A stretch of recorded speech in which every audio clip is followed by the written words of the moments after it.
Hello and welcome to Jasim Azzawi show. Today is Saturday, October the 17th, 2025. And I'm delighted to welcome from Ramallah, Dr. Mustafa Barghouti.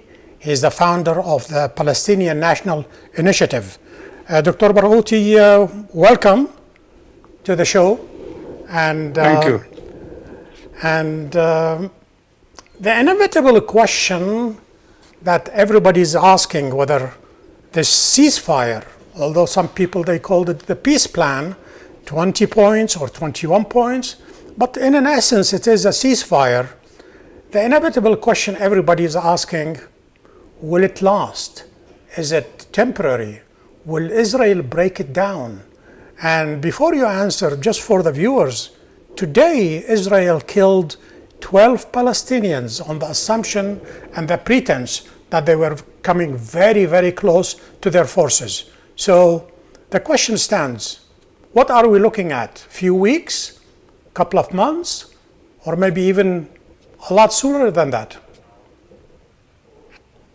Well, first of all, let me say that Israel committed a terrible massacre today, and among the 12 people killed, 11 were from one family. They were driving in a van, a little small van, driving to their home in the Zaytun neighborhood inside Gaza City. And the Israelis bombarded the van and killed a man and a woman and four of their children. And also they killed his sister and her husband with three other children. So you're talking about 4 adults killed and 7 children in one hit, the youngest of whom was only 5 years old, and the oldest was only 12 years old. So that gives you an idea about the behavior of the Israeli army. They also bombarded several other areas in Gaza. Yesterday they killed 11, and the day before they killed 11, and it goes on. So, in my opinion, Israel did not really commit totally to a total ceasefire. They've changed the style of their war, but they are still continuing bombarding Gaza. And nobody should forget that they are still keeping their tanks and their army on no less than 50% of Gaza Strip. Now, is this a peace plan? I think it's neither a plan nor does it bring peace. It's not a plan because all it talks about are general principles. There are no details of how things could be achieved. But it's not a peace plan because you cannot speak about peace without talking about the ending the Israeli military occupation and without talking about ending the system of oppression and apartheid that Palestinians are subjected to. In light of what you said, Dr. Mustafa, Yes. in light of the Please. grim picture you just outlined, it begs the question, was this whole just a made-up big party? First he goes to Knesset, Donald Trump that is, and then goes to Sharm el-Sheikh with so many Arab and Muslim leaders behind him. Was this a narcissistic trip? It has absolutely nothing to do with the peace plan. And I will come later on to differentiate between what we believe a peace plan is and what the West and Israel believes what a peace plan is. Go ahead. No, there are two different issues here. Yes, there was a party two parties actually, to fulfill the narcissism of the American president, that's for sure. But no, there was an agreement, and it was an agreement about ceasefire, an agreement to stop the terrible genocidal war on Gaza. And it was also, in a way, an admission of the failure of Israel and the United States of America of conducting their original plan of ethnic cleansing of the Palestinian people from Gaza. And that happened due to two factors. One is the steadfastness of the Palestinian people who heroically remained on their land regardless of the terrible losses of more than 250,000 people who were killed or injured.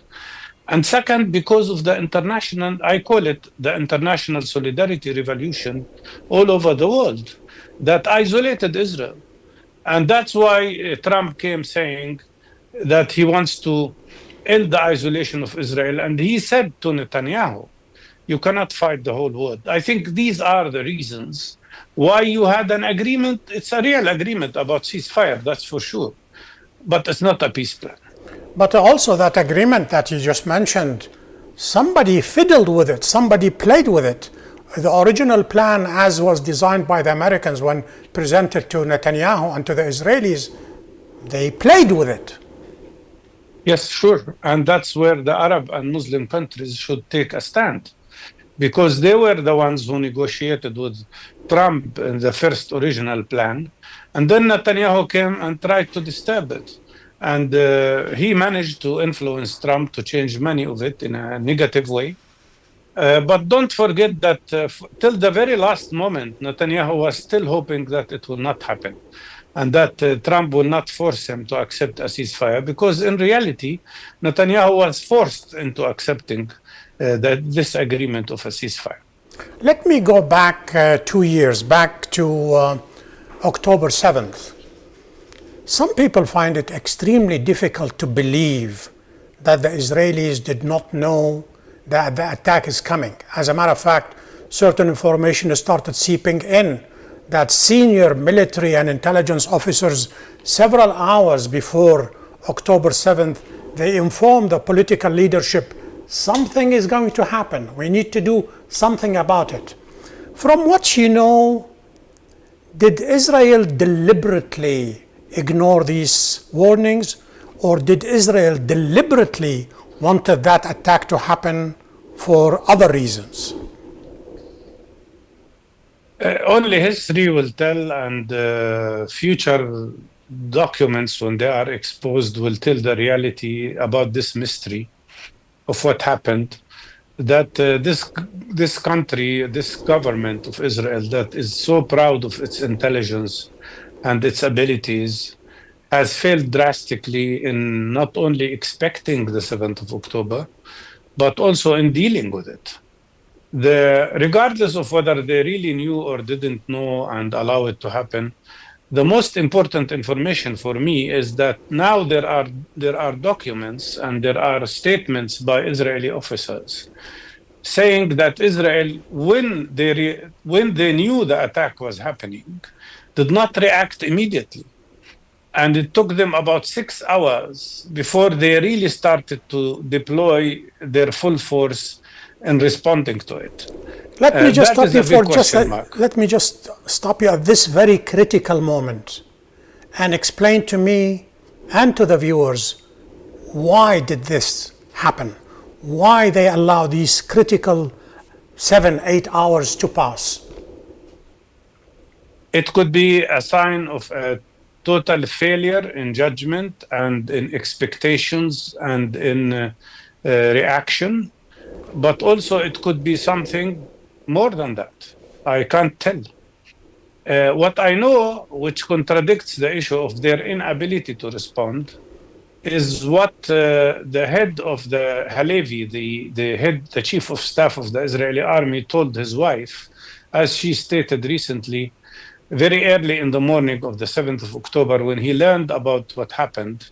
He said to her, we will destroy Gaza. We will devastate Gaza completely. And then he left home, which means the plan was there to completely devastate Gaza. Well, actually, the former energy minister, Mr. Cohen, who is no longer the energy minister, he said we should bomb Gaza with a nuclear device. Yeah, there are stupid people like that who say these things. I mean, had they bombed Gaza with nuclear device, they would have affected themselves as well. We all know that. Maybe this is the only reason why they didn't. As a matter of fact, Dr. Mustafa, sorry to interrupt you. Now when you look at the pictures in Gaza, it has been bombed by a nuclear bomb. The amount of dynamite that has been dropped on Gaza far exceeds the Hiroshima nuclear explosion. Mr. Jasim, they used, now we know the figures, they used 200,000 tons of explosives. They bombarded Gaza with 200,000 tons of explosives. That is more than 10 times more than 10 times the explosive power of each of the nuclear heads that were used against Hiroshima and Nagasaki. That More than that. More than that. that is going to compel me to ask the following question, despite the fact that I don't want to interrupt you. With so much, But let me finish that Go sentence, ahead. please. It's 76 kilograms of explosives for each man, woman, and child. It's just unbelievable. And that's why it led to the killing and injury of no less than 250,000 people. Today, I was so upset about President Trump when he was saying in a press conference, or he has conferences every day, as you know. He was saying that they killed 70,000 of Hamas. Come on, 70,000 of Hamas. Americans admit and Israelis admit that 5 out of each of 6 people killed in Gaza were civilians. Are the 20,000 children who were killed by this Israeli bombardment Hamas? That is unacceptable. He shouldn't have said that. when we look at Gaza, and the world has looked at Gaza, not only we are shocked, not only we are in pain, but we see a day like no other day. We haven't seen pictures like this even during World War II. And that is going to ask a question when the Israelis now, they stopped allowing the aids to come in simply because they did not get the bodies of the killed soldiers as per the plan. It's supposed to be in 72 days. With so much bombardment, with so much destruction, how can you find the dead people? Not only the Israelis, but the Palestinians. The Palestinians now digging with their hands, trying to find out where their relatives are. So this cynical explanation, we will not allow you to eat or drink unless we have our 2 or 22 people who are already dead, and we know that you cannot, not even the Turks, they know how to get them in, not in 72 hours, but maybe in several weeks, maybe in several months, and as Dermer said, maybe never. Well, the big question that the Western media never asks, and the Israeli media does not ask, is who killed the 28 Israeli captives who are still under the rubble? Some of them were already removed. But who killed them? Israel killed them. Israel killed 28 of the Israeli so-called captives, or prisoners of war, to be precise. And they killed them, and they killed with them the guards that were guarding them. And many of them are under tons and tons of rubble. And Israel is not allowing, the Palestinian side asked for bulldozers to come in to help remove the rubble and to help extract these bodies. But Israel doesn't want. This is Netanyahu's game of sustaining the war or a certain level of the war, and to avoid the total implementation of ceasefire and the total implementation of the agreement to allow humanitarian aid to get to Gaza. Is asking for Hamas to disarm a delusional fantasy? I mean, how can you ask people who are occupied, people who are fighting for their freedoms, to give up their arms? No liberation movement has ever in history gave up its arms and won its freedom. So how do you look at this notion that, unless you give up your arms, or the gates of hell is going to open and we're going to show you what we can do? This bluster, will it carry any weight? Look, they know very well that this is an unachievable goal. They know that every family in Gaza has weapons to protect itself because there is no law and order.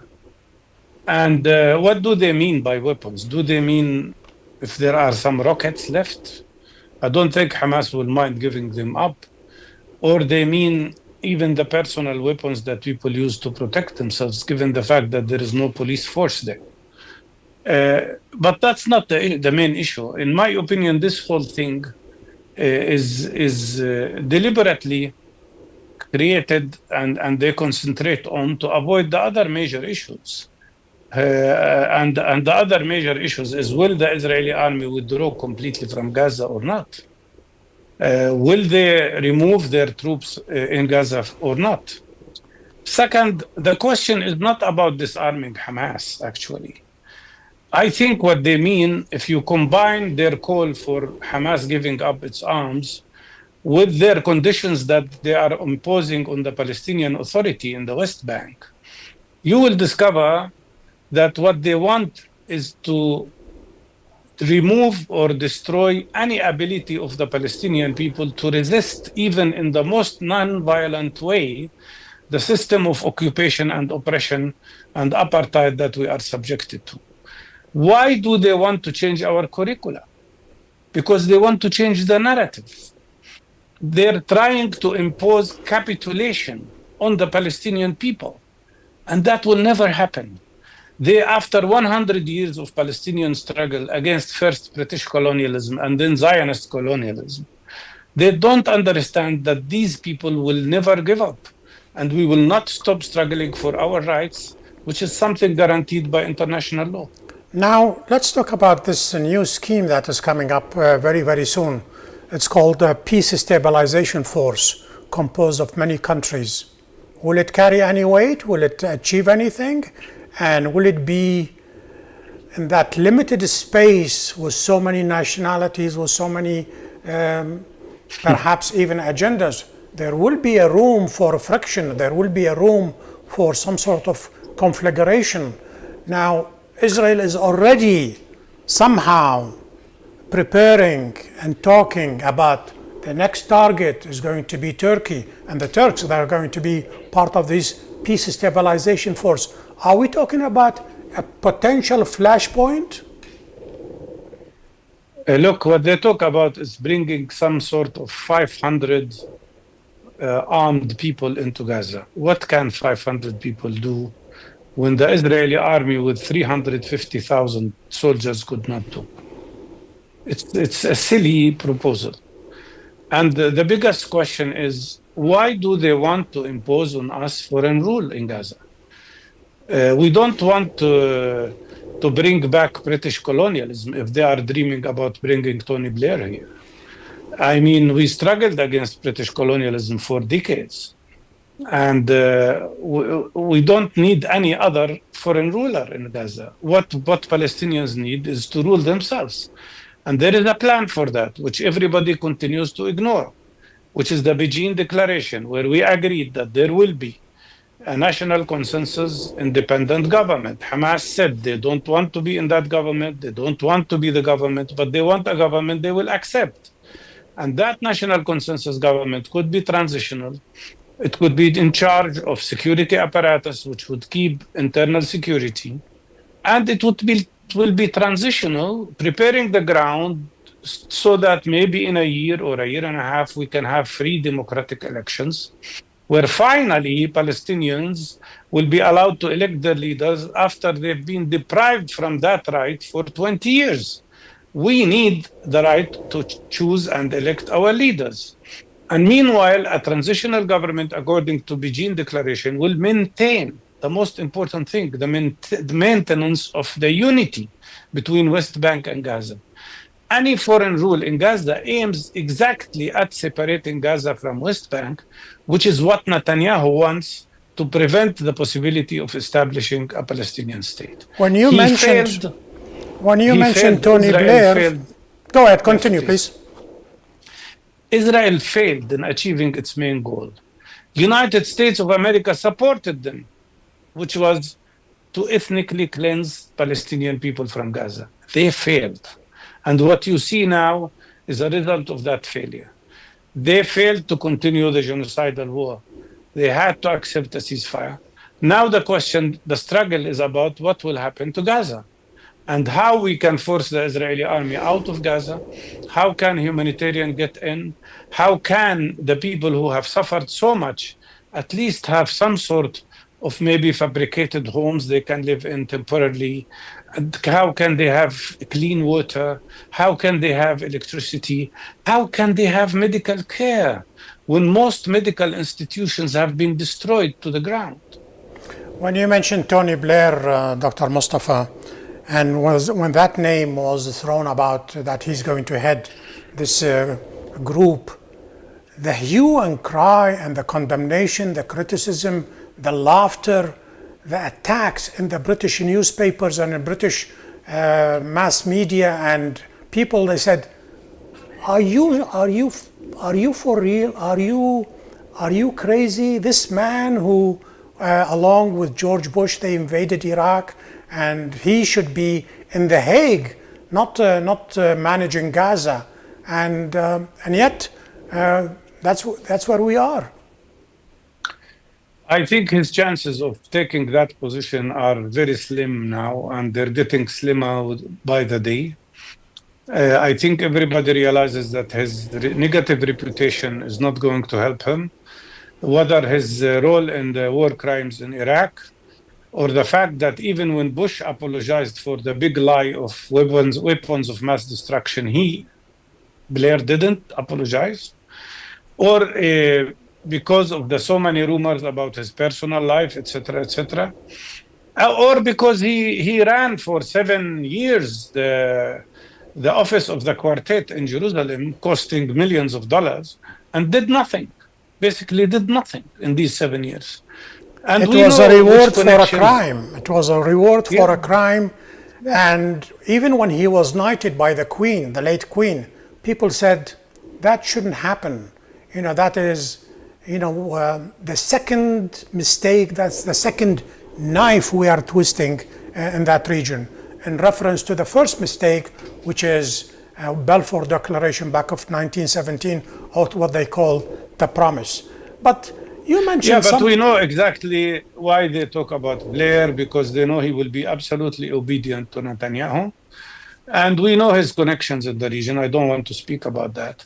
But in reality, it's not just about Blair. It's about any foreign rule of Gaza that is unacceptable to all Palestinians without exception. Let me ask you, you mentioned in passing something about that we Palestinians, we have to work together, coordinate together, have a better plan. And you did that. You went a couple of years ago, if I'm not mistaken, you went to Beijing, all the Palestinian factions, all of them, including Hamas and Fatah, and you had that wonderful document. What happened to that document? What happened to the implementation of such lofty dream? I personally drafted that document in the presence of Hamas and Fatah and all the other parties, and everybody signed it, as you said, including the deputy head of Fatah. But its implementation now is in the hands of the Palestinian Authority. It is the president who should initiate the process of forming this independent government that would maintain the unity or guarantee the unity of West Bank and Gaza. And it is in his hand, according to the agreement, to call for a meeting of all leaders of all Palestinian groups to form some form of unified leadership. I hope that happens, because I don't see any alternative plan to Beijing Declaration that is realistic, applicable, and capable of changing the situation in our favor, and in preventing the idea of separating Gaza from West Bank. And it's even in the interest of the Palestinian Authority to do that, because even the Palestinian Authority is threatened by Netanyahu, who has dismantled most of their authority in the West Bank, and who keeps saying that he will not allow them even to be in Gaza. So in my opinion, now is the time to face the world and Netanyahu and everybody else with a unified Palestinian government and put them in front of the fact. This government is acceptable by everybody, including Hamas, and it will be governing both West Bank and Gaza. That's the right approach. And I hope people will wake up and realize that this is in the best interest, not only of the Palestinian people, which should be a priority, but even their own interest. You mentioned hope a couple of times in the last 2-3 sentences. Can I ask you, can we hope to see Netanyahu in The Hague? Absolutely. if he's not in The Hague, he's imprisoned somewhere, in his house, incapable of visiting any country except the United States of America. I think that's the future that is waiting him. And the Israeli demand and probably the American pressure on the ICC, which reached a point of even imposing sanctions on the judges and prosecutors of the ICC, did not help them. The ICC refused to put down the accusation of war crimes against Netanyahu and Gallant, and they will never do. Were you So surprised, that is there. or did you laugh when Trump, as he was leaving the Knesset, he was asking the Knesset to drop the charges against Netanyahu, the 3 charges pending on him? No, I wasn't surprised, because this is another example of low-level politics these days, and how low things have gone in terms of the way relationships are run between Israel and the United States. And it's simply cheap. I mean, this is a country that claims that it has a judiciary system and a respect of the law, etc. And then a leader of another country is asking them to pardon a person for 4 corruption crimes. It's most terrible. But what do you expect from such a system where those who are asking for the pardon are themselves facing many other cases? Recently, Dr. Mustafa, I was writing an article. Pretty much the title was worth it. Was this October 7th worth it? Meaning the destruction we talked about, the almost 100,000 people and more between death and injured, and infrastructure is gone. And I was going to give myself the right to answer, and then at the very last minute I said, no. The only people, they have the moral authority and the credentials soaked in blood are the Gazans. They will have to decide whether this is worth it. The reason why I wanted to write that article is not because to answer this question, but because the consequences of the 7th of October will be with us and will be with the rest of the world for years and years and years to come. And perhaps one of the manifestations of that consequences is the cascade of recognition of the state of Palestine. Who would have thought 2 years ago, the very country that gave Palestine, which did not own to people who they did not have it, to have that country, would recognize Palestine, although very, very late. What did you make of this cascading of recognition, although there are some holdout, primarily the United States and Germany? Look, first, there are 2 issues here. First of all, regarding, I don't want to take more of your time, but regarding the 7th of October, there are 2 considerations that have to be there all the time. Very principled 2 points. First, you can't blame the victim for the crimes of the aggressor. And nobody should blame Palestinians or any Palestinian group for what Israel has done in terms of the war crimes that were committed against the Palestinian people. The criminal must be judged for their crimes, not the victims who were subjected to that crime. Second, 7th of October did not happen because just somebody thought of it. 7th of October was a result, not a beginning, not a cause. 7th of October was the result of 77 years of ethnic cleansing, of 57 years of the longest occupation in modern history, of a system of apartheid that became worse than what prevailed in South Africa, and of a terrible siege that lasted for more than 17 years, depriving the people of Gaza from everything. It was a result. And about the recognition, we welcome the recognitions of the countries, even though they came very late. But recognitions alone are not enough. If these countries really believe in two-state solution, they should combine the recognition, which means they respect the right of self-determination of the Palestinian people. They should combine it with imposing sanctions on Israel. That's the only way to get to real Palestinian Since you mentioned freedom. the right to self-determination, that is enshrined in a United Nations General Assembly law.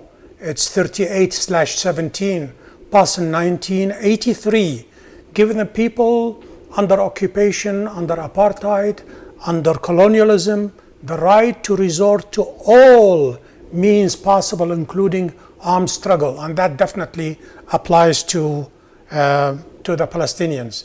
Before I let you go, how confident are you that something is going to happen in the next few weeks, few months, to alleviate the sufferings of the people of Gaza? Well, I think that is all conditioned by two factors. One is there, and I'm sure it will remain there without hesitation, which is the steadfastness of the people of Gaza and their determination to stay on their land.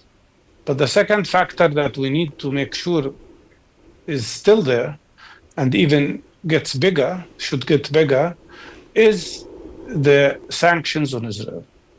Are the sanctions on Israel, are this great international revolution of solidarity, which is now going on in solidarity with Palestine. I was in South Africa recently, and they told me there that even in the best times of the struggle against apartheid, the level of international solidarity did not reach this level that we see now with Palestine. That is the most important factor that will guarantee not only the continuation of the ceasefire and the humanitarian supplies to Palestinians, but will guarantee our success in our struggle to achieve full and complete freedom. In conjunction with the last year's statement, and before we end this show, that global recognition and sympathy with the Palestinians has also shown something else. The plummeting of the Zionist control and hold on many countries, not only in Europe, but also in the United States. The young people are no longer buying that story for 80 years. And that's why everybody says October 7th have changed the world. The question is, how long will it take the United States to realize and recognize that the world has changed and it is in the United States' interest in order to break away from these old policies? Last comment from you, Dr. Mustafa. I don't know how much it will take, how much time it will take, but I know that the change is happening and the change is coming. You are talking here about not only 51% of the Americans supporting Palestine, which is unprecedented. You're talking about a shift not only in the Democratic Party, where 70% say that United States should not send arms to Israel, but even 37% of the Republicans are saying the same. The big change is among the younger generation. 40% of young Jewish people in the United States are against this criminal war on Palestinian people in Gaza. So the change is huge, and the change definitely will come. And in my opinion, it's not just the United States, it's all over the world. And that is so important. But it is very important also for all of us to understand that as much as we are appreciative of this great international solidarity, as much as we should be careful not to allow anybody to diffuse it, like they have diffused before the first Intifada and the change in the balance of power it has created.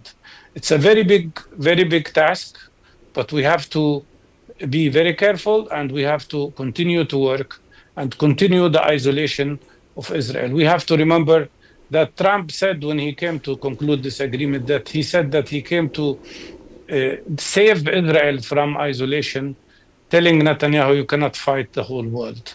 And that is the reality of today.